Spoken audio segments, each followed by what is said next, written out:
बिस्मिल्लाहिर्रहमानिर्रहीम। अस्सलाम वालेकुम वरहमतुल्लाहि वबरकातुहू। आप देख रहे हैं लर्न अकाउंटिंग और मैं हूं कमर सुहरवर्दी। हमने कल 2016 तक के क्वेश्चंस जो हैं वो हल कर लिए थे। आज हम 2017 से ऑनवर्ड सारे क्वेश्चन जो हैं वो हल करेंगे इंशाल्लाह। ये 2017 का क्वेश्चन है जी। ये हमें डाटा दिया गया और ये रेशोज पूछी गई हैं। ग्रॉस प्रॉफिट रेशो हमने पहले भी कैलकुलेट किया है, करंट रेशो पहले कैलकुलेट की है, स्टॉक टर्नओवर रेशो पहले कैलकुलेट की है और लिक्विड रेशो पहले कैलकुलेट की है। आपको अगर याद हो तो इसमें सिर्फ एक रेशो जो है वो वर्किंग कैपिटल रेशो थी जो हमें 2014 में पूछी गई थी, बाकी सारा कुछ सेम है। वहाँ जो है वो हमें आमिर और मुकीम इस तरह करके और यहाँ जो है वो एक्स लिमिटेड और वाई लिमिटेड इस तरह से कर दिया गया। ये फिगर्स भी बिल्कुल सेम हैं जो उस सवाल की हैं, लेकिन सिर्फ एक रेशो का डिफरेंस है। एनीवेज हम इसको देख लेते हैं। पहला है जी gross profit ratio. Gross profit ratio जो है वो नेट सेल के रेफरेंस से प्रॉफिट एनालिसिस जिसको हम कहते हैं कि जी कितना प्रॉफिट एंड लॉस का ये जी प्रॉफिट कितना होता है। एक 100 रुपये की सेल होगी या 1 रुपया सेल हो तो उसमें ग्रॉस प्रॉफिट कितना होता है, या 100 रुपया सेल हो, ये मैंने परसेंटेज में इसीलिए कन्वर्ट कर दिया।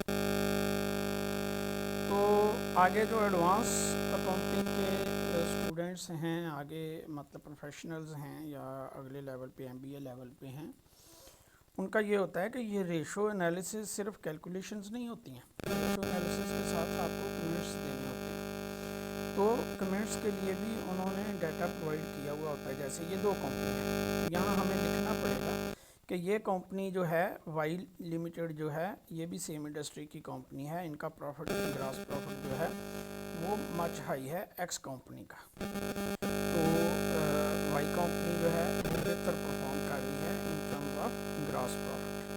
उन्होंने एब्सोल्यूट वैल्यू में जो भी प्रॉफिट कमाया, चाहे वो कम कमाया, लेकिन in terms of percentage they are performing well. उनका टर्नओवर कम है लेकिन उन्होंने प्रॉफिट ज़्यादा कमाया। इसकी कैलकुलेशन हमें डाटा क्या दिया हुआ था, सेल दी हुई थी, कॉस्ट ऑफ सेल दी हुई थी, ग्रॉस प्रॉफिट हमने कैलकुलेट किया उसमें से। ठीक है, तो वो हमने ग्रॉस प्रॉफिट इधर लगा दिया, नेट सेल जो थी वो हमारे पास थी। यहाँ हम जो है उनको इन टर्म्स ऑफ कह लें कि नेट सेल, हाँ जी, यहाँ हमने 1635 यूज़ कर दिया है, ये 2140 यूज़ होना चाहिए था। ठीक है, ये एक्चुअली एक्सेल पे बैठ के मैं आप लोगों के लिए बनाता हूँ, तो अपनी मसरूफियात के साथ साथ ये काम भी करना होता है। तो ये मैं अब भी ये रात के 1 बजे आपके लिए 1:30 बज गया है, ये रिकॉर्ड कर रहा हूँ। फिर मैं जो है ना सोऊंगा, फिर सुबह जल्दी उठना। एनीवेज, तो अल्टीमेटली हमारा टारगेट क्या है कि हमने इनको जैसे कहते हैं ना, करना क्या है, फार्मूले क्या हैं और इनकी हिकमत क्या है। करंट रेशो, करंट रेशो में हमारा जो है वो होता है current assets divided by current liabilities. इसमें हमारे पास क्लोजिंग स्टॉक दिया हुआ था और अदर करंट एसेट्स जो हैं वो दिए हुए थे। तो ये हमारे करंट एसेट्स बन गए और ये हमारी करंट लायबिलिटीज है नीचे वाली। तो हमने करंट एसेट्स ऊपर हैं, करंट लायबिलिटीज़ नीचे हैं। ये हमें क्या शो करती हैं, ये हमें शो करती हैं कि हमारे जो करंट एसेट्स हैं वो करंट लायबिलिटी से डबल से ज़्यादा हैं। That's mean we are in a better position if we have to dispose of all the current liabilities immediately then our current assets supporting us very much, and that is also some way showing our working capital strength. ठीक है, लेकिन ये company जो है ये थोड़ी इस company की निस्बत वीक है। डी में था स्टॉक टर्नओवर, ये हमारी एफिशिएंसी या एक्टिविटी गेजिंग की रेशो है। हमारे स्टॉक जो हैं वो एवरेज स्टॉक इसमें होते हैं। ये ओपनिंग स्टॉक था, क्लोजिंग स्टॉक था, हमने दोनों को जमा किया, दोनों कंपनियों के ये जमा जमा बी डिवाइडेड बाई 2 ये हमारे एवरेज स्टॉक निकला है, और कास्ट ऑफ सेल जो है वो ये हमें दी हुई है। ठीक है, तो other current assets plus current liabilities, ठीक है, यानी ये क्या है, ये बगैर इन्वेंट्री के जो हमारे हैं वो लिक्विड रेशो निकालने के लिए वो डाटा है।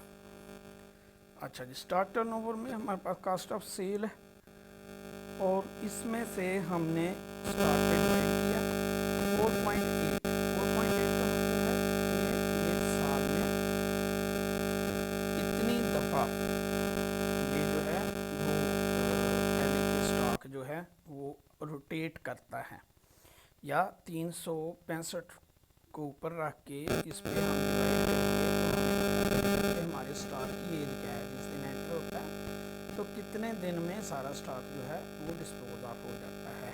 ठीक है, इसमें ज़्यादा है, इसमें कम है, इनकी परफॉर्मेंस इस टर्म में ये एफिशिएंट है, ये ठीक है। Current asset plus minus stock, ठीक है, अगर प्रीपेड हो तो ये हमारी होती है लिक्विड रेशो या क्विक रेशो या एसिड टेस्ट रेशो।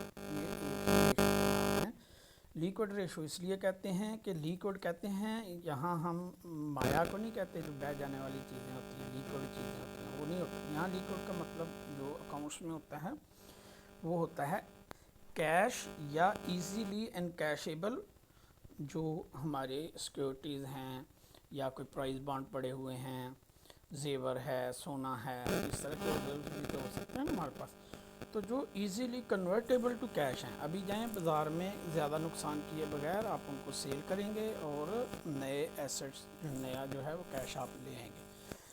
ठीक है, और करंट लाइबिलिटीज़ हमारी जो हैं वो कांस्टेंट रहेंगी, उनमें हम एडजस्ट नहीं करते, ताकि ये कह लें कि जो एक लफ्ज़ यूज़ होता है हम उसको कहते हैं प्रूडेंट, तो ये एक एहतियाती तौर पे हम इसको, नहीं तो उसको भी थोड़ा सा एडजस्ट होना चाहिए कि जो इमीडिएटली पेएबल करंट लाइबिलिटीज़ हैं उनकी बात करें। ठीक है, लेकिन हम इसको गेज ये करते हैं कि हमारे जो है लिक्विड, इसमें एक एब्सोल्यूट लिक्विड रेशो भी होती है, आगे आएगी वो कैश के साथ, जो बिल्कुल कैशेबल चीज़ें हैं उनके साथ। इसमें से हमने सिर्फ दो चीज़ें निकाली हैं, स्टॉक और प्रीपेड। यहाँ प्रीपेड था नहीं हमारे पास, तो स्टॉक जो है वो भी इजीली कन्वर्टेबल नहीं होता, टाइम लेता है कैश में कन्वर्ट होने में, और प्रीपेड भी कैश चूँकि जा चुका है तो वो भी इसमें से निकाल देते हैं। ठीक है, तो ये हमारी लिक्विड रेशो हो गई।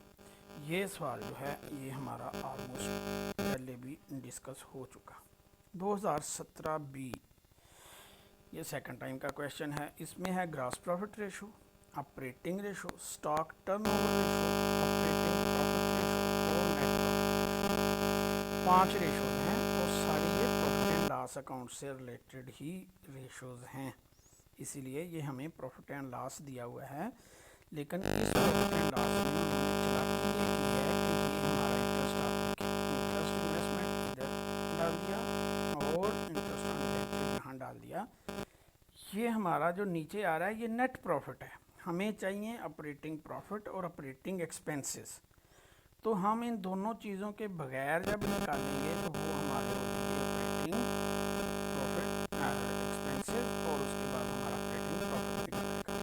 तो स्टॉक टर्नओवर के लिए हमें क्या चाहिए, कास्ट ऑफ सेल और ओपनिंग स्टॉक, क्लोजिंग स्टॉक, तो वो हमारे पास चीज़ें हैं, इनकी कैलकुलेशन देख लेते हैं। अगर आप थोड़ा सा हिम्मत करें तो ये सबसे आसान सवाल हो सकता है, आपको कॉन्सेप्ट पता है तो बहुत आसान सवाल है। ये एक्चुअली होता क्या है, बीकॉम में या अमूमन जो स्टूडेंट्स हैं उनके कॉन्सेप्ट्स इतने क्लियर नहीं होते, तो साल के शुरू में ज़्यादा जोर लग जाता है डिबेंचर्स पे, शेयर्स पे, ठीक है, वो फिर भी पल्ले नहीं पड़ते स्टूडेंट्स के। उसके लिए आपको कंपनी अकाउंट्स का पता होना और कंपनी बैकग्राउंड का पता होना ज़रूरी है, जो कि अमूमन हमारे अकाउंटिंग के टीचर्स जो हैं वो देने से कासर रहते हैं या उस साइड पे देते नहीं हैं। हम अमूमन न्यूमेरिकल पे जोर रखते हैं कि न्यूमेरिकल है, न्यूमेरिकल आप कर सकते हैं if you have some potential in, you have some principles. आपको कानून का पता है क्या कैसे अप्लाई होना है, तो फिर आप उसको कहीं भी अप्लाई करके, फिगर कुछ भी हो, 100 है या 50 है, 500 है या 1000 है, कोई भी फिगर है, उस पर आपने सिर्फ वो कानून करना है। जैसे 5 जमा 5 जमा की बात है, चाहे 5 जमा 5 हो, चाहे 10 जमा 10 हो, चाहे लाख जमा लाख हो, तो असल में है कि आपको पता हो कि जब जमा है तो क्या करना है, जब तकसीम है तो क्या करना है। एनीवेज, हमने उसी डाटा को जो हमें वहाँ उन्होंने दिया हुआ था, जैसे हमने पहले फाइनेंशियल स्टेटमेंट्स में किया था, वैसे ही हमने उसको इस शेप में कर लिया। सेल थी, हमने उसमें से ग्रॉस प्रॉफिट जो है वो सेल और ग्रॉस प्रॉफिट को अलहदा लिख लिया। ठीक है, तो इससे हमें कास्ट ऑफ गुड सोल्ड जो है वो निकल आएगी। सेल में से हम ग्रॉस प्रॉफिट निकालेंगे, ये हमें दिया हुआ था। हमने अब ग्रॉस प्रॉफिट से आकर जो एक्सपेंसेस थे उनको हमने लिस्ट किया, तो ये हमारे ऑपरेटिंग एक्सपेंसेस निकल आए, ये हमारा ऑपरेटिंग प्रॉफिट निकल आएगी। ठीक है, इंटरेस्ट जो हमें आया था वो हमने ऐड कर दिया, जो हमने पे किया था वो इसमें से माइनस कर दिया। ठीक है, तो नेट शेल हमने 6000 जो है वो पे किया है, वो हमारा नेट प्रॉफिट जो है वो भी निकल आया। तो ये हमारे पास फिगर्स जो सारी जो हैं, ये कितनी को देर लगेगी इस एडजस्टमेंट में, आपके पास प्रॉफिट एंड लॉस बना हुआ है। ठीक है, अब अगर मैं मतलब आप पेपर दे रहे हैं तो बिल्कुल बेसिक स्टूडेंट हैं, नालायक से नालायक स्टूडेंट जो है वो भी अगर देखेगा तो देखिए, ग्रॉस प्रॉफिट रेशो हमें पता है कि ग्रॉस प्रॉफिट किससे निकलता है, सेल से, तो नाम से हमें पता चल जाता है। ग्रॉस प्रॉफिट हमने देखना है कि जी कितने परसेंट है, ये हमारा ग्रॉस प्रॉफिट था, ये हमारी सेल्स थी, ये 0.536 है या 53.6% है। ठीक है, ये एक ही बात है, ये आप इस शेप में या इस शेप में लिखेंगे कोई इशू नहीं है। ठीक है, यहाँ 100 दिखाना कोई ज़रूरी नहीं है। ये है operating profit over net sales. ठीक है, यानी इसको 100 से ज़रब देंगे तो ये आएगा ना, तो ये इसका इक्विवेलेंट इसको इस टर्म में लिख दिया तो ये ठीक है। अच्छा जी, 80/280। ठीक है, ऑपरेटिंग प्रॉफिट जो है वो हमारा था 80,000 और नेट सेल्स थी 280। ठीक है, ये 0.28 है, तो 28.6% हो गया। Operating ratio, operating profit ratio profit से, ऑपरेटिंग रेशो एक्चुअली ये होती है operating expense ratio. Operating expense हमारे कितने थे, 64,000, सेल कितनी थी, 80,000। हम ये देखना चाहते हैं कि हमारे ऑपरेटिंग एक्सपेंस कितने हैं। ये हमारे ऑपरेटिंग एक्सपेंस है और ये माइनस सेल 47% जो है वो हमारे डायरेक्ट एक्सपेंस। 47 वो समझ लें, 23% ये समझ लें, तो कितने हो गए, 47 प्लस 23। ठीक है, 70%।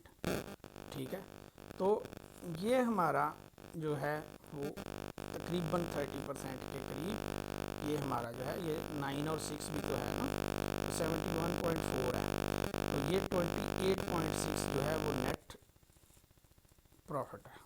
ठीक है, ये हमारी इस तरह से रेशोज जो हैं चेक भी हो जाती हैं। कॉम्प्लिकेटेड नहीं है, इजी है, इनके नाम से पता चल जाता है, और डाटा जो एडजस्ट करना है वो मैंने आपको बता दिया है। नेट प्रॉफिट रेशो, ठीक है, नेट प्रॉफिट हमने कैलकुलेट कर लिया था। ठीक है, नेट प्रॉफिट जो है वो हमारा आया था 80,000। ठीक है, हमने इंटरेस्ट वगैरह जो हैं वो उसमें एडजस्ट कर लिए थे। ऑपरेटिंग प्रॉफिट 80,000 था, ऑपरेटिंग प्रॉफिट हमारा 86,000 था। ठीक है, यहाँ भी एक गलती है। ठीक है, 86,000 ऑपरेटिंग प्रॉफिट के साथ है। ठीक है, ये 86,000 से निकला होगा, ये यहाँ सीधा लिखा गया। ठीक है, 80,000 ओवर 2,80,000 नेट सेल जो है वो हमारी आ गई, और ये हमारा है 28.6%। ठीक है, ये चेंज होने वाला है। एक्चुअली ऊपर का फार्मूला ही मुझे लगता है हमने नीचे का फार्मूला ऊपर या ऊपर का नीचे कॉपी कर दिया। ठीक है जी, स्टॉक टर्नओवर, स्टॉक टर्नओवर जो है उसमें हमारे पास ओपनिंग स्टॉक था, क्लोजिंग स्टॉक था, हमने एक एवरेज स्टॉक निकाल लिया और कास्ट ऑफ सेल किया है 2,80,000 में से हमने 1,50,000 निकाल लिया, तो हमारे पास बचा 3,30,000।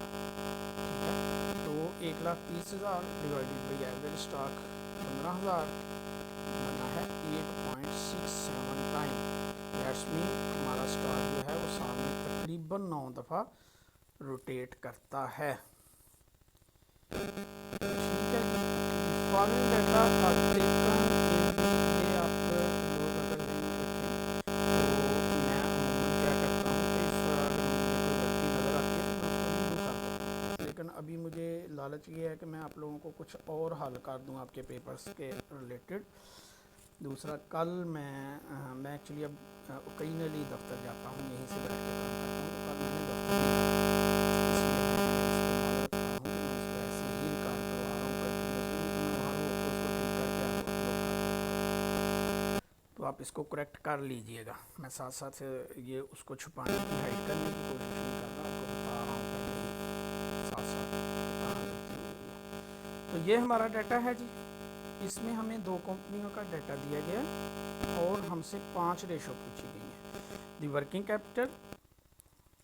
कैपिटल पूछा गया है, कैपिटल की रेशो नहीं है। Current ratio, asset test ratio, ratio of current assets to total assets, ratio of cash to the current liabilities. ये एक्चुअली जो ratio cash to current liabilities है, ये वही जो मैंने पीछे जिक्र किया वही रेशो है। तो ये समझे कि 2, 3 और 5 ये एक सीक्वेंस की रेशो है। ठीक है, तो लेट्स सी, हम देखते हैं इनकी कैलकुलेशन भी देखते हैं और इनको आगे भी देखते हैं कि इनका हमने करना क्या है। अच्छा जी, ये है जी हमारी कैलकुलेशन। कैलकुलेशन इससे रिलेटेड क्या है कि हमने जो उनका डाटा था उसको अपने हिसाब से लिख दिया है। क्या ये बैलेंस शीट है। बैलेंस शीट के हमने जैसे जैसे हमें रिक्वायर्ड था, इसमें हमारी तरतीब होना कोई ज़रूरी नहीं है जैसे कि बैलेंस शीट की प्रेजेंटेशन के लिए होता है। वजह ये है कि एक तो हम ये कैलकुलेशन में कर रहे हैं, ये ड्राफ्ट वर्क या रेफरेंस वर्क के तौर पे ही होता है। दूसरा ये है कि कह लें कि इसका हमें जो चीज़ चाहिए सिर्फ उसकी हमने कैलकुलेशन शो करनी है। तो पहले हमारी करंट लाइबिलिटीज़ हैं, दोनों की कंपनीज की इन्वेंट्रीज़ हैं, ट्रेड रिसीवेबल्स हैं, प्रीपेड एक्सपेंस हैं। ठीक है, मार्केटेबल सिक्योरिटीज़ हैं और कैश है। एक तो हमें करंट एसेट्स चाहिए, ये करंट एसेट्स की फिगर आ गई। दूसरी चीज़ हमें चाहिए होती है लिक्विड एसेट्स, उसमें से इन्वेंट्रीज़ और प्रीपेड एक्सपेंस जो हैं वो माइनस करने हैं, वो हमारी ये फिगर आ गई। फिर हमें चाहिए अब जो 5 नंबर है उसमें हमें ये दोनों जमा करने हैं, मार्केटेबल सिक्योरिटीज़ और कैश। ठीक है, आपके पास फर्ज करें शेयर्स हैं या कोई प्राइस बॉन्ड्स हैं या डिबेंचर्स हैं, आप अभी जाएंगे जाके बेच आएंगे, 2 दिन लग जाएंगे, शाम तक आपको मिल जाएंगे, आधे घंटे में मिल जाएंगे, ऐसे हो जाता है। ठीक है, अच्छा जी, अब इसमें है फिर इनटेंजिबल एसेट्स। इनटेंजिबल एसेट्स का कंसेप्ट क्या है कि हमारी जो नेटवर्थ है, जो टोटल एसेट्स हैं उनमें से इनको निकाल के रेशोज, सारी रेशोज़ में से जो इस तरह के फिक्टिशियस एसेट्स हैं, intangible assets, technical know how, goodwill, brand value, इस तरह के जो भी एसेट्स हैं जो इनटेंजिबल एसेट्स कहलाते हैं, वो हम उसमें से निकाल देते हैं। ठीक है, कि हमारे रियल एसेट्स तो ये हैं, ये बिकेंगे, इसके पैसे मिलेंगे, हो सकता है मिल जाए, इन सारे करंट जो एक्चुअल एसेट्स हैं उनसे ज़्यादा वैल्यू हो, तो वहाँ फिर उसकी कोई कह लें कि एक ऑथराइज्ड एजेंसी से सर्टिफिकेशन लेनी पड़ती है कि जी हमारे ब्रांड की वैल्यू इतने मिलियन इतने बिलियन की है, सिर्फ नाम की वैल्यू इतनी है। ठीक है, जैसे नाइकी है या इस तरह के जो ब्रांड्स हैं उनके आखिर नाम की तो वैल्यू है ना, सिर्फ नाम से बिक जाती हैं चीज़ें, और उस पर बड़ी मेहनत और बड़ी एडवर्टाइजिंग लगी हुई है। अच्छा जी, ये हमारे फिक्स एसेट्स हैं। फिक्स एसेट्स, टोटल एसेट्स जो हैं हमारे ये बन गए, और जो नेट एसेट्स हैं उसमें से हमने इंटेंजिबल एसेट्स को माइनस करके ये फिगर भी निकाल दी। अब एक्चुअली जो हमें टोटल एसेट्स की रेशोज़ निकालनी है वो इस फिगर से निकालनी है। तो ये फिगर्स जो हैं वो हमें जो फिगर्स चाहिए हमने रेशो देख के पहले उसकी कैलकुलेशन कर ली, फिर तो 10 मिनट का काम है। ये टोटल सवाल जो है 15 से 20 मिनट में हो जाना चाहिए। ठीक है, इस तरह का सवाल आप इसमें टाइम बचाएंगे तो फाइनेंशियल स्टेटमेंट जैसे जो सवाल हैं उनमें आपको टाइम मिलेगा, उसमें आप तसल्ली से अपना सवाल पूरा कर सकेंगे। है जी। करंट लाइबिलिटीज़, अगर सवाल आता हो तो आपके पास बड़ा एनफ टाइम होता है। करंट लाइबिलिटीज़ भी दोनों साल की ये हमें दी है, और एक हमसे पूछा है वर्किंग कैपिटल। वर्किंग कैपिटल जो है वो current liabilities, current assets minus current liabilities, वो हमने यहाँ भी कैलकुलेट कर दिया है, वहाँ भी कैलकुलेट किया है आगे भी। अब इनकी हम रेशोज़ देख लेते हैं। पहले हमसे पूछा है उन्होंने वर्किंग कैपिटल। ये एक्चुअली इसी सीक्वेंस में ये पहले से मेरे पास थे कापी। तो current assets minus current liabilities, ठीक है। करंट एसेट्स जो हैं वो हमारे 1,42,500 के हैं, लाइबिलिटी 60,000 की है। तो इनकी जो वर्किंग कैपिटल है 82,500 है, और इनका वर्किंग कैपिटल जो है 72,500 है, 72,500। दूसरे नंबर पे हमसे पूछा करंट रेशो। करंट रेशो जो है वो होती है करंट एसेट्स और ओवर करंट लाइबिलिटीज़, ठीक है। करंट एसेट्स जो हैं वो हमारे जो हैं वो हैं 1,42,500, और जो करंट लाइबिलिटीज़ हैं वो हैं 60,000, ठीक है। यहाँ उसमें से ये माइनस की हैं, यहाँ डिवाइड किया, इसी तरह यहाँ माइनस और डिवाइड कर दिया है। तो ये उनकी रेशो यहाँ से मिसिंग है, तो ये बहरहाल इनका जो भी रेशो बनेगी वो यहाँ आ जाएगी, ठीक है। ये भी है कि ये मिस कर दिया। तो जो हमारा करंट एसेट टेस्ट रेशो है, चलें ये आप कैलकुलेशन करके अपना पूरा कर लें, ठीक है। करंट एसेट टेस्ट रेशो जो है उसमें हमने जो क्लोजिंग स्टॉक्स हैं वो माइनस कर देने हैं, और प्री पेड जो हैं वो माइनस कर देने हैं। तो वो माइनस करने के बाद हमारे पास जो करंट लिक्विड एसेट्स आए वो 81,000 के हैं, और यहाँ जो है वो 95,000 के हैं, और हमारे पास जो करंट लाइबिलिटीज़ हैं वो थोड़ी हैवी हैं। आगे है जी हमारे पास current assets to total assets ratio. Current assets हमने वहाँ दिए हुए हैं 1,42,500 के और 1,72,500 के।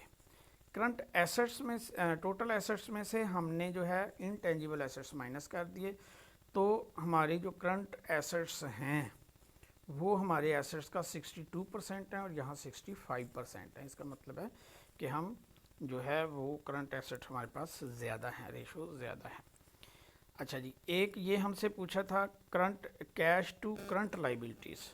तो इसमें हमने क्या करना है, ये छोटा सा आप देखें, इसमें सवाल में जो आप लोगों के लिए घुमनगेरी थोड़ी सी होती है, जो थोड़ा सा डी वो ये कंसेप्ट ही है ना।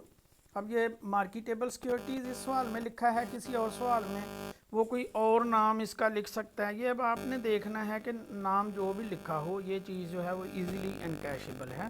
तो उन दोनों चीज़ों को, 3 चीज़ें होंगी या 2 होंगी, उनको ऐड करके आपने ओवरऑल लाइबिलिटीज़ पे डिवाइड कर देना। ये हमें क्या शो करता है, ये शो करता है कि जी अगर कोई हमें कहे कि जी ये सारे हमारे जो क्रेडिटर्स हैं या जो हमारी लाइबिलिटीज़ हैं वो इन एमरजेंसी हमें पे करनी पड़ जाएँ, तो हमारे पास क्या एबिलिटी है, हम कितनी अपनी जो लाइबिलिटीज़ हैं उनको इमीडिएटली डिस्पोज ऑफ करने की पोजीशन में हैं।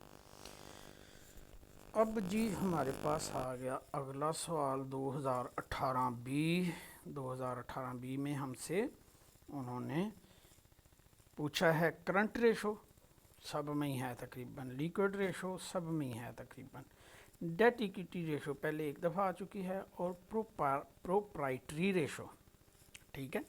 और हमें उन्होंने डाटा जो है वो ज़रा ये इस शेप में inorganized form but in better form के जी हमें बैलेंस करके दे दिया, ठीक है।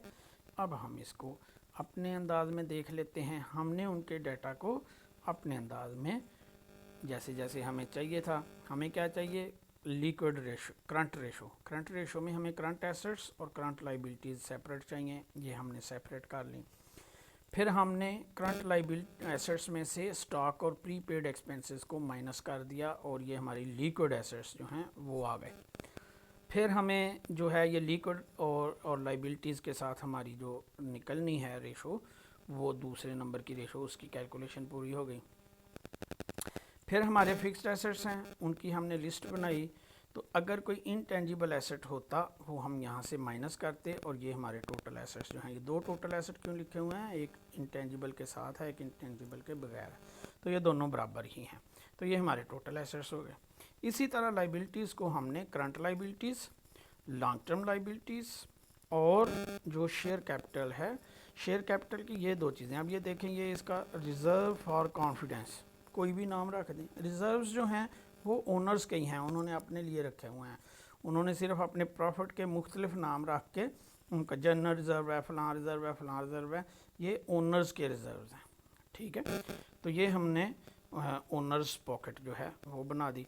तो 1,05,000 की ये है। 45 नेटवर्थ इक्विटी। नेटवर्थ इक्विटी क्यों यहाँ लिखा है कि अगर इनटेंजिबल एसेट होते तो यहाँ एसेट भी कम हो जाते और इधर से शेयर होल्डर्स पॉकेट जो है उसकी वैल्यू भी हम कम कर देते।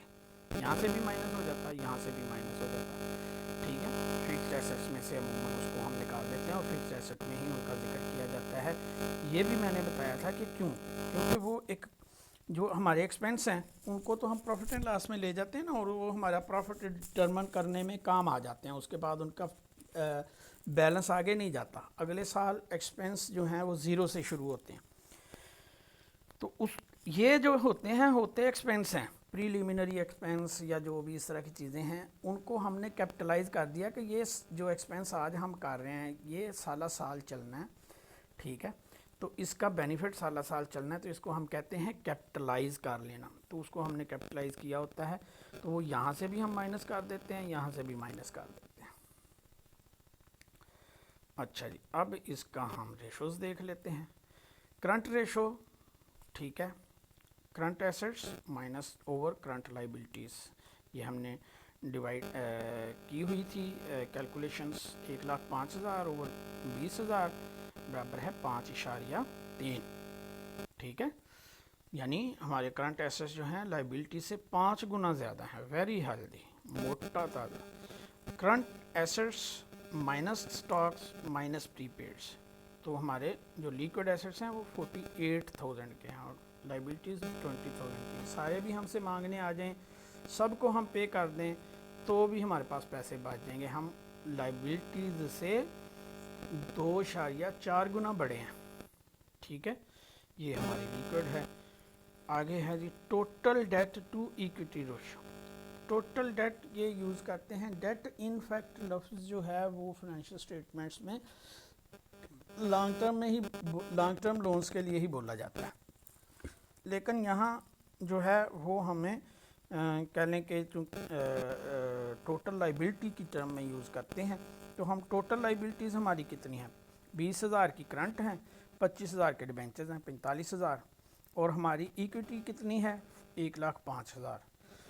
तो इसका मतलब है कि हमारी लाइबिलिटीज़ जो हैं वो 43% हैं, 42.9%। ठीक है, 0.43। ये मतलब ये है कि अगर हमारी इक्विटी का वो 43% है, हम उनसे इतने बड़े हैं, ये 43 है और हम उनसे 53% ज़्यादा बड़े हैं। इक्विटी टू टोटल एसेट्स, यानी हमारे अगर 1.5 लाख के टोटल एसेट्स हैं तो वो एसेट्स आए कहाँ से हैं, हमने कर्जे से कितने लिए हुए हैं और हमारे कितने हैं। अगर एसेट्स आज हम सारे बेच दें और सारे बुक वैल्यू पे बिकें और सारे सब कुछ बुक वैल्यू पे हो तो हमें क्या मिलेगा, तो हमें एसेट्स का 70% मिल जाएगा। ठीक है, तो ये इससे पता चलता है हमारा प्रोप्राइटरी आप जान लेंगे कि प्रेफरेंस शेयर्स और डिबेंचर्स के अलावा या जो भी मतलब जो प्योर कॉमन शेयर होल्डर्स हैं उनकी जो कुछ चीज़ें होती हैं, जनरल रिजर्व हैं, profit and loss account balance है। ठीक है, जैसे इसमें कॉन्फिडेंस रिजर्व है, share holders paid up capital है, वो सारा ऐड करके तो ये हमारा प्रोप्राइटरी या इक्विटी बनता है। Total equity over total assets net. अगर कोई इनके साथ इनटेंजिबल एसेट्स हों तो वो माइनस कर देने चाहिए। ठीक है जी, लें जी, एक खुशखबरी है, ये एक ही सवाल रह गया है। एक और खुशखबरी है कि ये सवाल हमने हल कर लिया है। ये 2017 बी का जो क्वेश्चन है बिल्कुल वो सेम है, फिगर सेम है, नाम सेम है, रेशोज भी सेम पूछी गई हैं। ठीक है, तो फिलहाल हम आपसे इजाज़त चाहेंगे। अब नेक्स्ट इंशाअल्लाह अज़ीज़ मेरी कोशिश होगी कि मैं आपको कॉन्ट्रैक्ट अकाउंट करके समझा दूँ।